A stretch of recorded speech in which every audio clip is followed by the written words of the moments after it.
हरे कृष्णा। वरोधिनी एकादशी। एकादशी का उपवास भगवान श्री हरि को अत्यंत प्रिय है। जो एकादशी के दिन अन्न का त्याग करके श्री हरि के पवित्र नाम का जाप करते हैं, भगवान की कथाओं को श्रवण करते हैं, भगवान उन पर विशेष कृपा करते हैं। एकादशी का मुख्य लाभ तो भगवान की प्रसन्नता ही है, परंतु एकादशी के और भी बहुत सारे लाभ होते हैं। साक्षात भगवान ने पद्म पुराण में एकादशी के उन लाभों का वर्णन अपने प्रिय भक्त युधिष्ठिर महाराज और पांडवों से किया है। पद्म पुराण में वरोधिनी एकादशी के विषय में तथ्य प्राप्त होता है, जिसके अनुसार भगवान श्री कृष्ण युधिष्ठिर जी से पूछने पर कि वैशाख माह के कृष्ण पक्ष की एकादशी का फल एवं महात्मा क्या है, तो उनके इस कथन पर भगवान उन्हें कहते हैं कि हे धर्मराज, लोक और परलोक में सौभाग्य प्राप्त करने वाली है वरोधिनी एकादशी।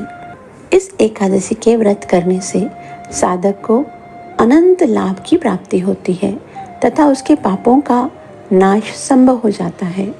यह एकादशी भक्त को समस्त प्रकार के भोग एवं मोक्ष प्रदान करने वाली होती है।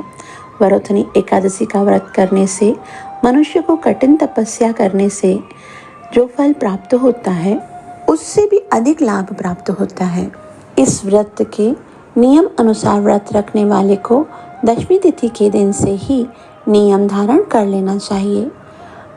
संयम व शुद्ध आचरण का पालन करते हुए एकादशी के दिन प्रातः काल समस्त क्रियाओं से निवृत्त होकर भगवान श्री हरि की आरती पूजन करना चाहिए। विधि पूर्वक वरोधिनी एकादशी का व्रत करते हुए एकादशी की रात्रि में जागरण करना तथा भजन कीर्तन करते हुए श्री हरि का मनन करते रहना चाहिए।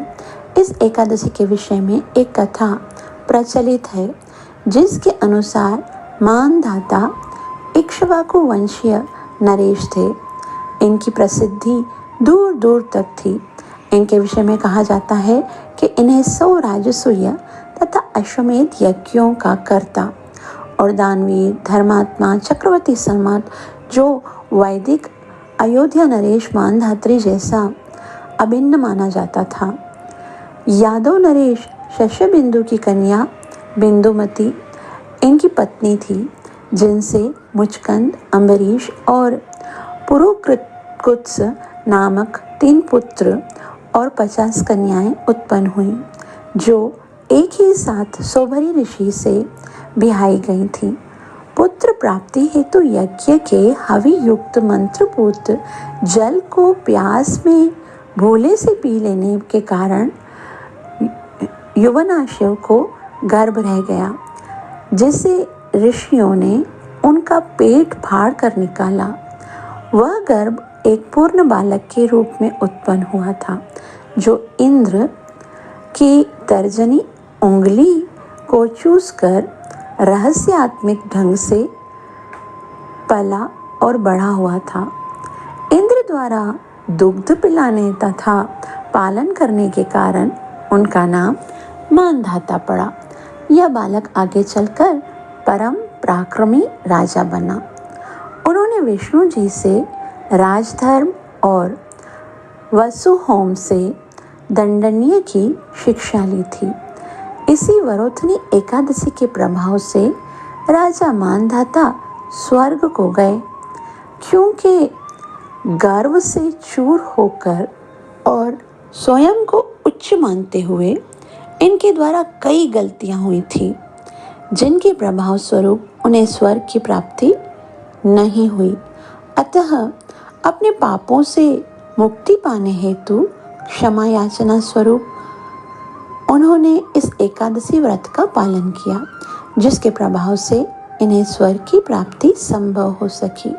इसी प्रकार राजा धुंधुमार को भगवान शिव ने एक बार क्रोधवश श्राप दे दिया था, जिसके कारण उन्हें बहुत सारे कष्टों की प्राप्ति हुई।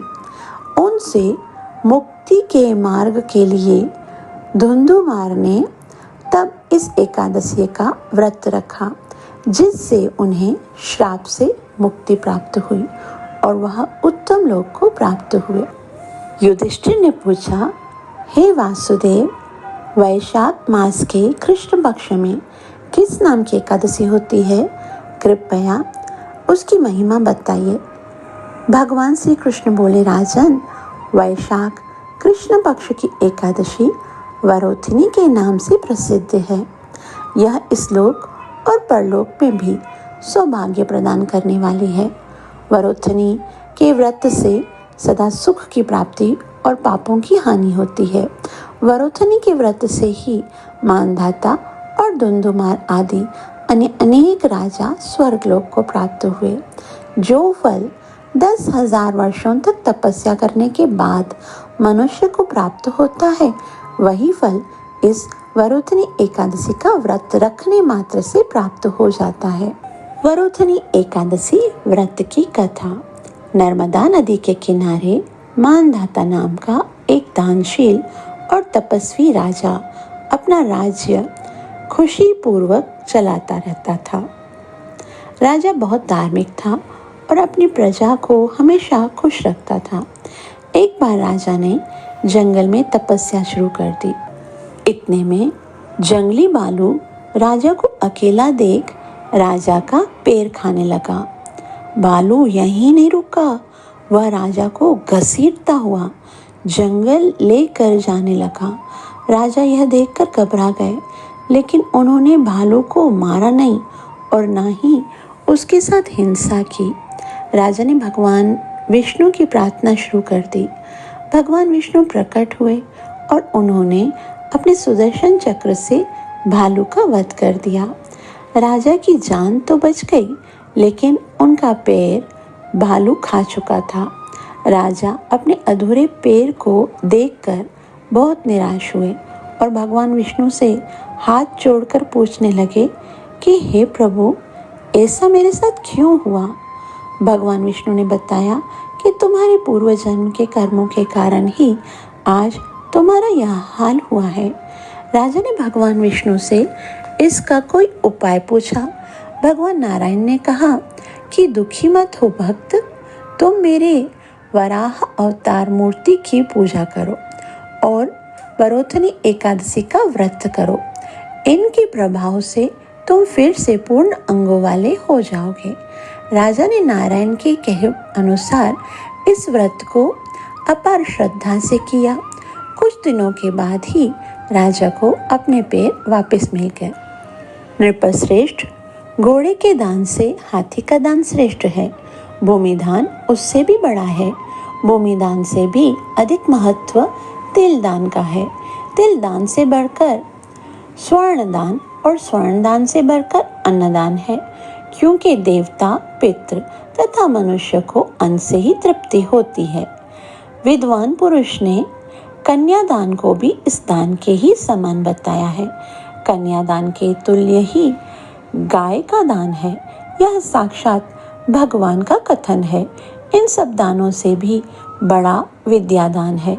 मनुष्य वरोथिनी एकादशी का व्रत करके विद्यादान का भी फल प्राप्त कर लेता है। जो लोग पाप से मोहित होकर कन्या के धन से जीविका चलाते हैं, वे पुण्य का क्षय होने पर यात नामक नरक में जाते हैं। अतः सर्वथा प्रयत्न करके कन्या के धन से बचना चाहिए। उसे अपने काम में नहीं लाना चाहिए। जो अपनी शक्ति के अनुसार अपनी कन्या को आभूषणों से विभूषित करके पवित्र भाव से कन्या का दान करता है, उसके पुण्य की संख्या बताने में चित्रगुप्त भी असमर्थ हैं।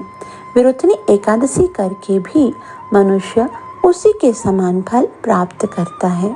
राजन, रात को जागरण करके जो भगवान मधुसूदन का पूजन करते हैं, वे सब पापों से मुक्त परम गति को प्राप्त होते हैं। अतः पाप भीरु मनुष्यों को पूर्ण प्रयत्न करके इस एकादशी का व्रत करना चाहिए।